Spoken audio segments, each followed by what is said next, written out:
रायगड जिल्ह्यातील आंबा नदीकाठच्या नागोठणे बाजारपेठ, कोळीवाडा व एसटी स्टँड परिसरात पुराचं पाणी शिरलंय। ग्राहकांनी गजबजलेली बाजारपेठ पुराच्या पाण्यामुळे ठप्प झाली आहे। आंबा नदीनं धोक्याची पातळी ओलांडल्यानं दुकानात पाणी शिरल्यानं दुकानदार व व्यापारी चिंतेत आहेत। सलग पाऊस पडला तर पूरस्थिती अधिक भयंकर होण्याची शक्यता वर्तवली जाते।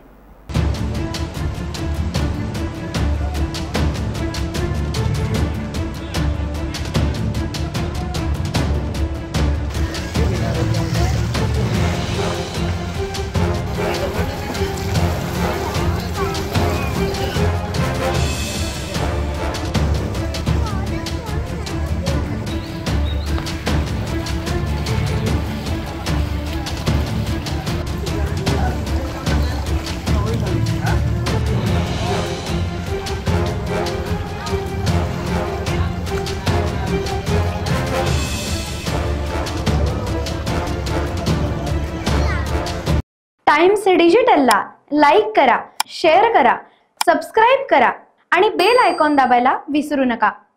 Times digital.